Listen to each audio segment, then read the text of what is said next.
There are 350 Division I women's soccer programs in the United States. Only 9 current head coaches have been with their program since its inception, including West Virginia's Nikki Izzo Brown, who among them has the 5th most wins. Hodges already made a splash through the first month of his debut season.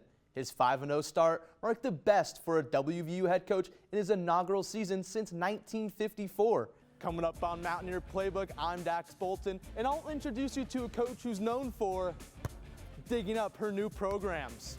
When Hammond was on the WVU rifle team in 2003, his team placed 7th overall at the NCAA championship. 2 decades later, he now has 7 national titles of his own as the head coach of his alma mater. This year, Izzo Brown's Mountaineers made history yet again as they went undefeated in Big 12 play, helping them secure the number 7 seed and hosting duties in the NCAA tournament. During Coach O'Neill's time as an athlete at WVU, he found most of his success right here on the 3-meter springboard, where as a freshman, he broke the all-time scoring record in this event and rounded out his career as a runner-up in the Big East Championship. WVU men's basketball has had 1, 2, 3, 4 head men's basketball coaches in as many seasons. I'm Dax Bolton, and I'll give you an inside look at their new hire. Mountaineer Playbook starts now. Coach Greeny's Mountaineers went winless in Big 12 play last season. It took just 3 conference opponents in 2025 to change that. On October 3rd, Mountaineers upset number 19 BYU, sealing her first league victory as the WVU head coach. Nikki Izzo Brown has led her program to a combined 13 Big East and Big 12 conference titles. However, the championships are not the only things that carry the weight of her legacy at WVU.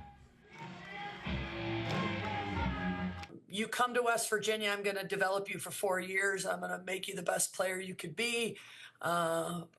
By your senior year, we still believe in development, and that is my passion to get you to the pros or wherever you want to go. To date, 43 of her players have went on to have professional careers. Izzo Brown was introduced as the head coach of the program in 1995. It wasn't until the next year that she stepped foot onto the pitch for the very first time, leading the Mountaineers in their first ever competitive women's soccer match. There are 350 Division I women's soccer programs in the United States. Only 9 current head coaches have been with their program since its inception, including West Virginia's Nikki Izzo Brown, who among them has the 5th most wins. Izzo Brown's tenure is also the current longest at WVU.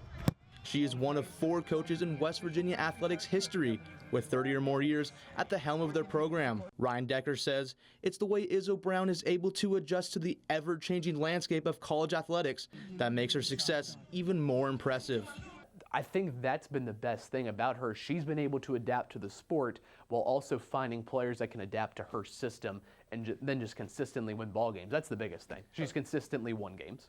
From winning championships to producing world-class athletes, Izzo Brown has proven why she's regarded as one of the best coaches in WVU athletics history.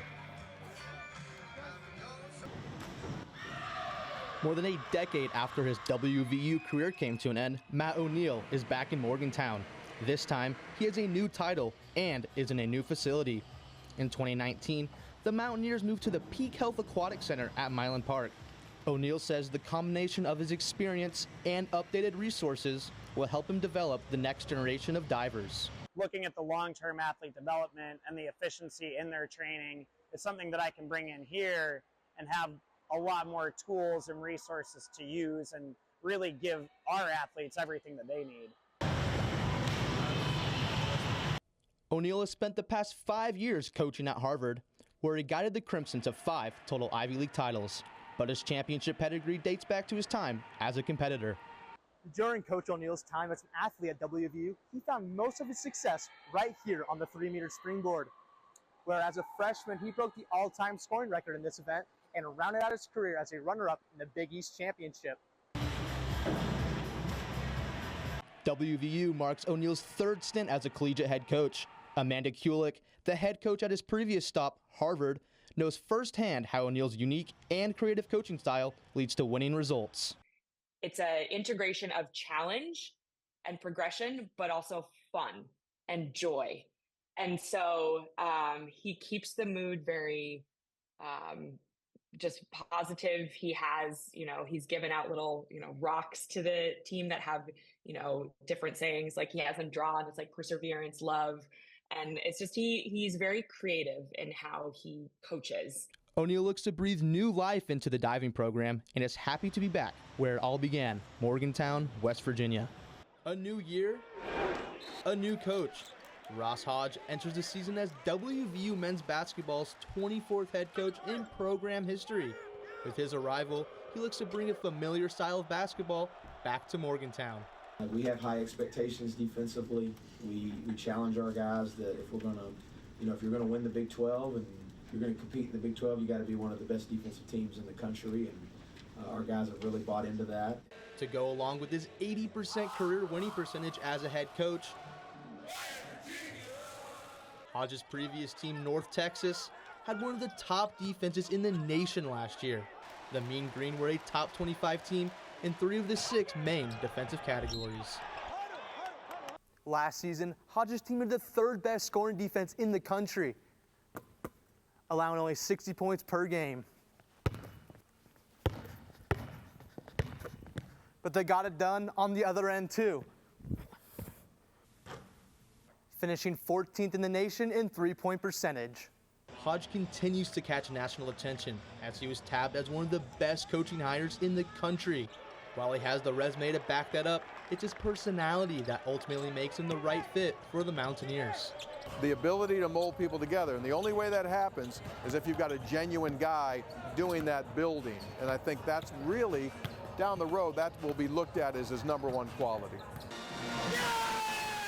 Hodge has already cemented himself in the record books. In his first backyard brawl, his team beat the Pitt Panthers 71-49, the largest margin of victory in the 55 years of the Hope Coliseum.